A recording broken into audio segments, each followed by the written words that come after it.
Germany has rejected calls from Minsk for the European Union to take in migrants stranded at the Belarus-Poland border. EU member states have also made it clear they will not be blackmailed by Belarusian leader Alexander Lukashenko. He is demanding that they take in thousands of migrants. They are facing harsh winter conditions out in the forests along the border. More than 10 people have died in recent weeks trying to cross into the EU. He died in the forest near the Polish-Belarusian border, likely from the cold. Mustafa Mohammed Murshed al-Raimi, a 37-year-old from Yemen, had been trying to cross the border to reach the European Union. He was laid to rest by the small Muslim community in the Polish town of Bohoniki, next to the graves of two other migrants who were buried last week. Children, as young as 1, have also died on the border. Thousands of migrants have been facing dire conditions for weeks, camped out in the cold or walking for kilometers in the forest. On the Belarusian side, many are now being housed in a warehouse after authorities dismantled their makeshift camp. On the Polish side, reports of near-nightly attempts at illegal crossings. But on top of the humanitarian crisis, political tensions are also rife. Belarusian leader Alexander Lukashenko said he asked Germany and the EU to take in 2,000 refugees. Berlin has rejected the proposal. We have said this in recent weeks, and Interior Minister Seehofer also said this during his visit to his Polish counterpart. The idea that there can be a humanitarian corridor to Germany for 2,000 migrants is not acceptable for Germany or for the EU. Polish Prime Minister Mateusz Morawiecki called the crisis on the border the greatest attempt to destabilize Europe since the Cold War. Over the last few months, Belarus has reinforced its actions against the EU. And for us, it's important to understand that this is not an artificial conflict with Poland or Lithuania. This is an attempt to breach the eastern borders of NATO and the European Union. He said he fears the crisis could be a prelude for something much worse. And he is not alone.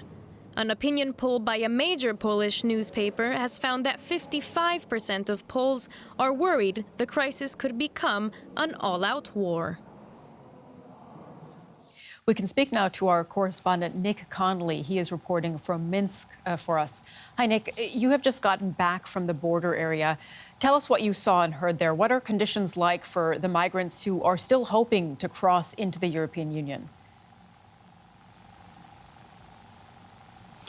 Well, Sumi, the worst situation is for people who are still out in those forests. I think everyone by now has seen those images from the warehouse, people camping out in pretty difficult conditions, kind of 3-4 stories high.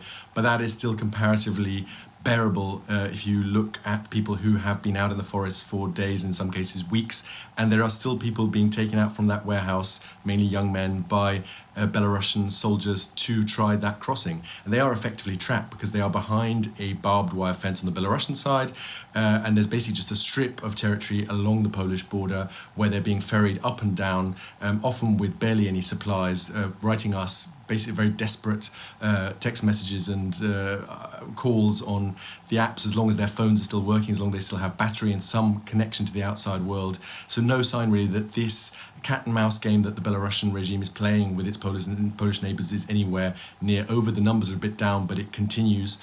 And lots of people in a very difficult situation. We're talking to people here also in Minsk who've lost relatives on that border, people who've drowned, people who've had previous conditions that have basically been exacerbated by the difficulty of conditions. Some of the migrants are even in wheelchairs or have very serious medical conditions, so not in a state to deal with the Eastern European winter, which is really broken in now. First day of snow here, sub-zero temperatures, not a good situation to be out in the open. But even in that logistics centre, that warehouse where the Belarusian authorities seem very proud of themselves, seem to be thinking they're doing a very good job, even though the facilities are very basic and there's no real sanitation, no opportunity to have a shower.